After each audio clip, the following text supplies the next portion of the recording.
Importance of transactional analysis for the recruiter. The recruiter interacts primarily with applicant, hiring manager. To transact effectively with every applicant, the recruiter needs to understand oneself and understand the characteristics or behavior of the applicant and the hiring manager. To help the recruiter prepare for this role, the recruiter must become conscious that the recruitment is an enabling function and the recruiter is an enabler. The applicant and the hiring manager have the right to refuse any opportunity or an applicant, respectively. The recruiter can be left high and dry between the choices made by the applicant and the hiring manager. The recruiter must be constantly alert and try to effectively deal with the applicant and the hiring manager proactively, keeping in mind the negative outcomes that can continuously arise due to the choices made by the applicant and the hiring organization. During the recruitment cycle, the recruiter must be aware. An applicant may sound interested in an opportunity and may lose interest in the same opportunity over a very short time. An applicant may be interested in an opportunity and may indicate interest in attending an interview, and yet may not turn up for the interview.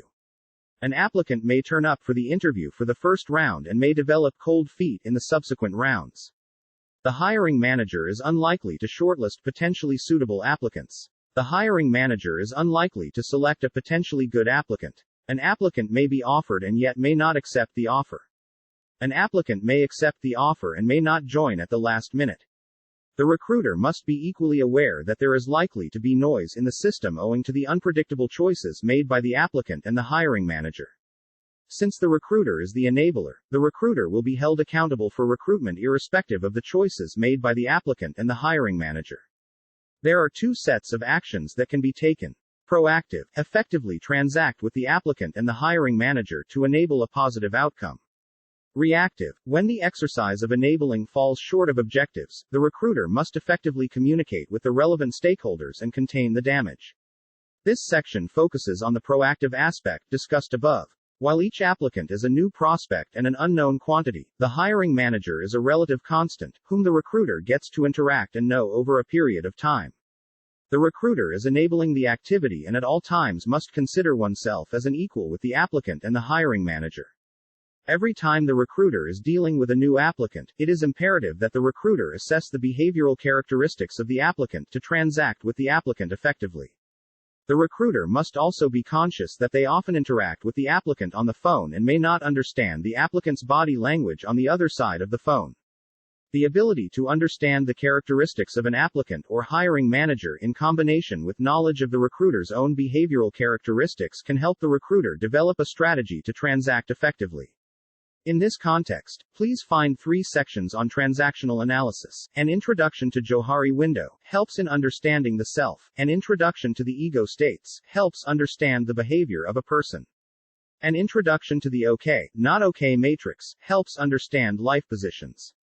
Analysis of self. Constantly improving one's understanding of oneself is important in interpersonal communication. The Johari window helps individuals improve their knowledge of self concerning interpersonal communication. The Johari window is a technique created by Joseph Luft and Harrington Ingham in 1955 which can be applied to help people better understand their relationship with self and others.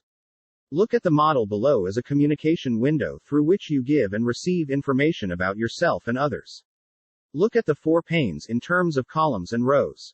The 2 columns represent the self, the 2 rows represent the group. Column 1 contains things that I know about myself. Column 2 contains things that I do not know about myself. The information in these rows and columns moves from one pane to another, as the level of mutual trust and the exchange of feedback varies in the group. As a consequence of this movement, the size and shape of the panes within the window will vary. Pause the video and have a look at the image. The first pane, the arena, contains things that I know about myself and about which the group knows. This window is characterized by free and open exchanges of information between me and others. This behavior is public and available to everyone.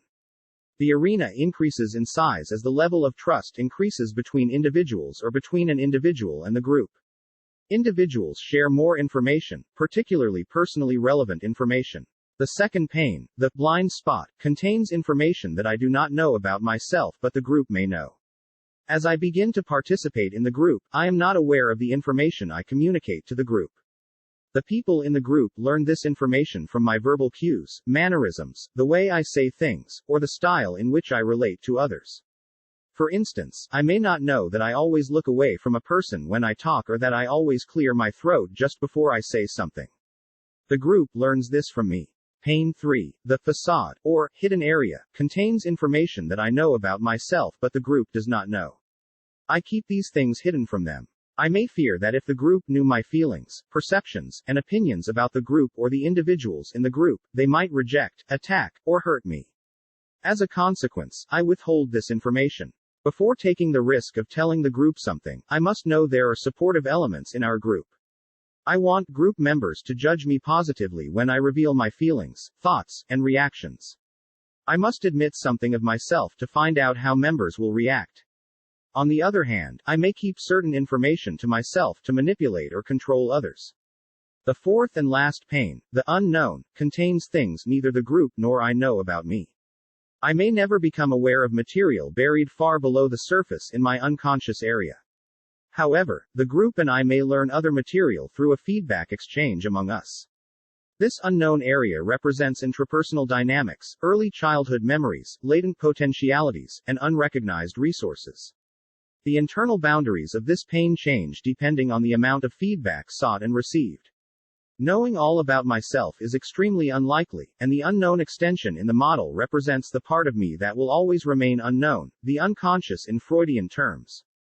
The main objective of the model is to increase mutual understanding that encourages disclosure and feedback. This increases our open area so that you and your colleagues are aware of your perceptual limitations. This, in turn, reduces the blind, hidden, and the unknown areas through disclosure, i.e., informing others of your beliefs, feelings, and experiences that may influence the work relationships.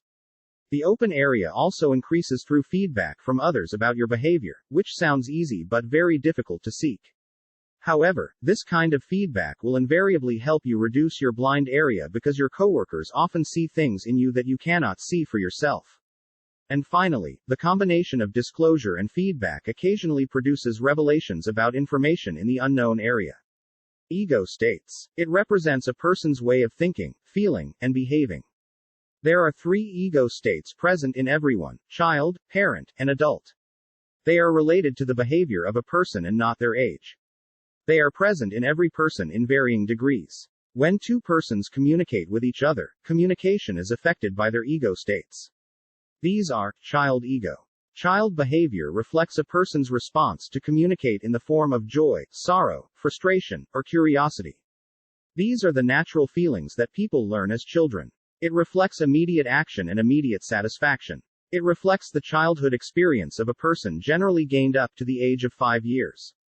A child can be natural child. He is naturally curious, joyous, or scornful. He does what comes his way naturally. Adaptive child. He reacts the way his parents want him to react. He is trained to act. Rebellious child. He has the experience of fear, frustration, and anger. Parent ego. Parent behavior is acquired through the external environment. As young children, their parents' behavior remains embedded in their minds, reflected as the parental ego when they grow up. It usually reflects protection, displeasure, reference to rules, and work based on past precedents. A parent ego can be nurturing parent ego. As nurturing parents, managers praise the good performance of the workers. They interact with them and help them during times of distress. They reflect nurturing behavior towards others. Negative or critical parent ego. As critical parents, managers criticize or ignore the poor performance of the workers rather than help them improve. They have a critical attitude while interacting with others. Adult ego. This state evokes logical, reasonable, rational, and unemotional behavior.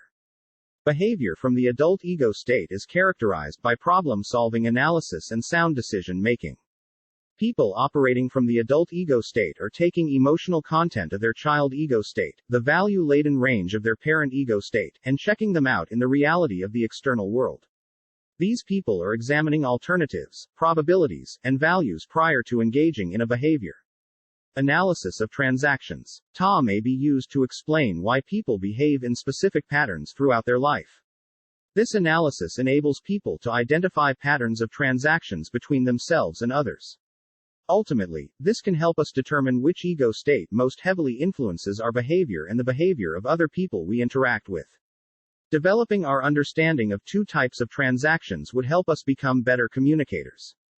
Complementary or open transactions. Non-complementary or cross transactions. Complementary or open transactions. There can be 9 combinations of complementary or open transactions: adult, adult, parent, parent, child, child. Adult, parent, parent, child, child, parent. Adult, child, parent, adult, child, adult. The basic principle is that the ego state should get an appropriate response to continuing the transaction. Communication can continue when a response to a transaction is from an expected and predictable ego state. However, non-complementary, cross-transactions. A cross-transaction results in the closing, at least temporarily, of communication.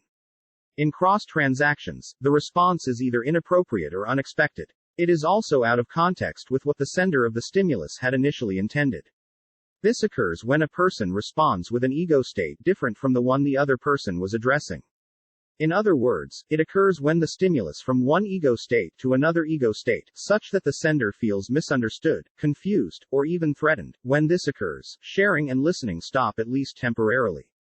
For example, a manager says to his employee, "You misbehaved with your colleague yesterday, and I don't expect this behavior to be repeated." The communication represents the manager's parent ego and the worker's child ego.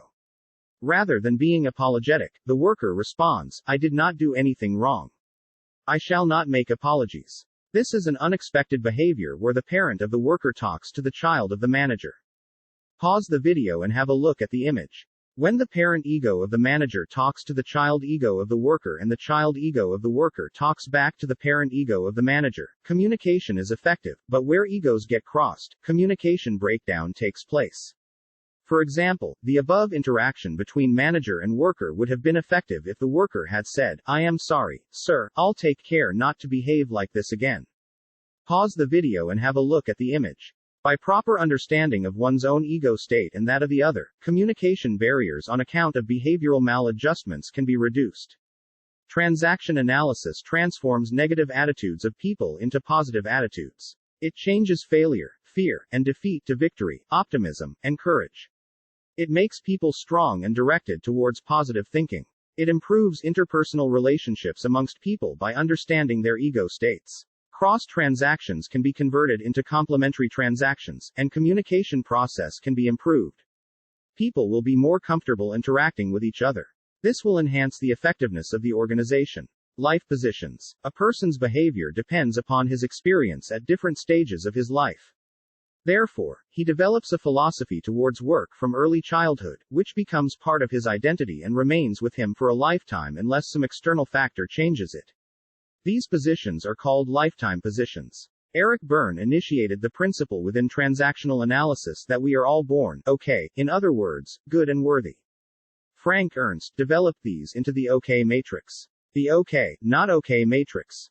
Pause the video and have a look at the image. I'm not okay, you're okay. When I think I'm not okay, but you are okay, then I am putting myself in an inferior position to you.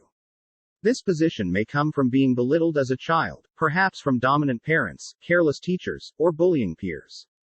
People in this position have low self-esteem and will put others before them.